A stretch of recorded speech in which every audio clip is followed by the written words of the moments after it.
오늘 좀 흥미로운 기업 얘기를 해볼까 하는데요. 바로 게린모션 GTX에 대한 한 애널리스트의 리포트입니다. 시장이 뭔가 크게 오해하고 있다는 주장인데 과연 어떤 내용일지 같이 한번 살펴보시죠. 아니, 이게 좀 이상하잖아요? 회사 스스로는 앞으로 실적이 별로일 거라고 하는데 전문가들은 이건 무조건 사야 한다고 외치고 있으니 말이에요. 도대체 뭘 보고 이러는 걸까요? 시장의 시선과 애널리스트의 시선이 정말 극과 극입니다. 시장은 저기 힘들어하는 자동차 부품사 이렇게 보는데 오늘 우리가 파헤쳐볼 리포트는 정반대예요. 아니, 저 회사는 저평가된 에너지 기술 리더다. 이렇게 보고 있는 거죠. 자, 그럼 이 엄청난 긍정론을 이해하려면 우선 시장이 왜 그렇게 걱정하는지 그 나쁜 소식들부터 좀 뜯어봐야 합니다. 가장 먼저 시장을 불안하게 만든 게 바로 이겁니다. 2026년 매출 가이던스 성장률 전망치가 마이너스 2%에서 플러스 2% 사이라고 발표했거든요. 이건 뭐 사실상 성장이 멈춘다는 얘기나 다름없잖아요. 그런데 애널리스트의 해석은 완전 다릅니다. 이게 바로 샌드배깅이라는 거죠. 일부러 기대치를 확 낮춰놓고 나중에 짠 하고 훨씬 좋은 실적을 보여주면서 주가를 끌어올리려는 오히려 자신감의 표현이라는 분석입니다. 그리고 또 하나, 재고가 늘어난다는 소식에 다들 물건이 안 팔리나? 하고 걱정하기 시작했습니다. 하지만 리포트는 이것도 정반대로 해석합니다. 이건 그냥 재고가 아니라 건강한 주문 잔고라는 거예요. 2026년에 몰려들 역대급 주문을 처리하기 위해서 미리 전략적으로 물량을 쌓아두고 있다는 아주 강력한 신호라는 거죠.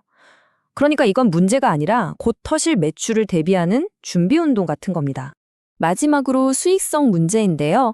회사의 이익률을 보여주는 핵심 지표인 조정 이비타 마진이 16.1%에서 14.2%로 뚝 떨어졌어요.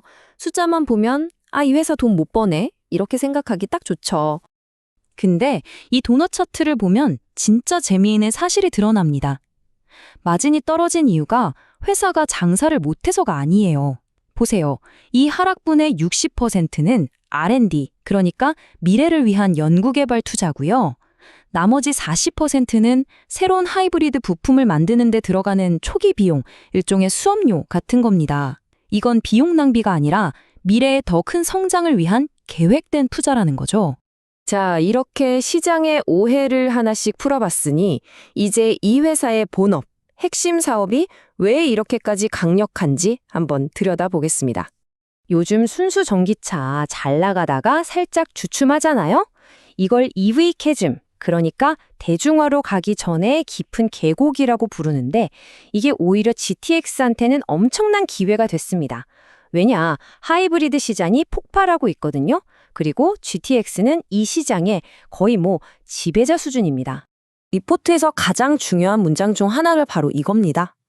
하이브리드 시장 덕분에 GTX의 캐시카우, 즉 확실한 돈벌이 사업인 터보차저 사업의 수명이 2030년, 아니 그 이후까지도 쭉 연장됐다는 거예요. 이건 정말 엄청난 현금 흐름을 보장한다는 뜻이죠.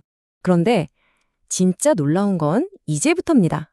GTX는 이 하이브리드에서 번 돈으로 뭘 하고 있을까요? 여기에 안주하는 게 아닙니다. 이 돈을 가지고 시장이 전혀 예상치도 못한 새로운 분야로 뛰어들고 있어요. 자동차와는 거의 상관도 없는 그런 분야로요. 바로 공조업계의 거인, 트레인과의 파트너십입니다. GTX가 가진 핵심 기술이 뭐냐면 에어포일 베어링이라는 건데요. 이걸로 기름 없이 마찰 없이 분당 16만 번 이상 회전하는 압축기를 만든 겁니다. 이건 정말 게임 체인저죠.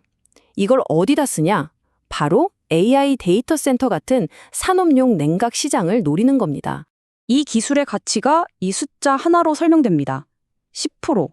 전기 먹는 하마인 AI 데이터 센터 같은 곳의 에너지 효율을 최소 10%나 높여준다는 겁니다. 아시겠지만 데이터 센터에서 가장 큰 비용이 전기요금이거든요. 이걸 10%나 줄여준다? 이건 그냥 좋다 수준이 아니라 사업의 성패를 가를 수 있는 어마어마한 메리트죠. 자, 이렇게 사업 모델이 바뀌고 있으니 이제 GTX를 단순한 자동차 부품 회사로 보면 안 되는 겁니다. 일종의 에너지 기술 기업으로 봐야 하는 거죠. 특히 경쟁사랑 비교해보면 이 차이가 확연히 드러납니다. 이 표를 한번 보세요. GTX와 경쟁사인 보그워너의 전략이 얼마나 다른지 한눈에 보입니다. 일단 이익률부터 GTX가 훨씬 높고요.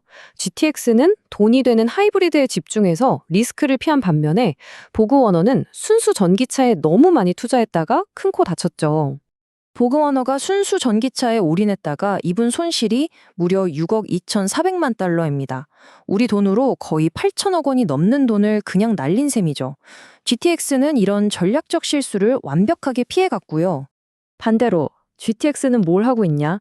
이렇게 번 돈으로 2억 5천만 달러, 우리 돈으로 3천억 원이 넘는 규모의 자사주를 사들이겠다고 발표했습니다.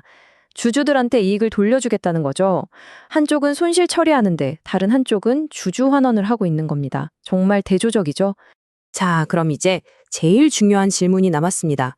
만약 이 애널리스트의 말이 전부 맞다면 우리는 앞으로 뭘 지켜봐야 할까요?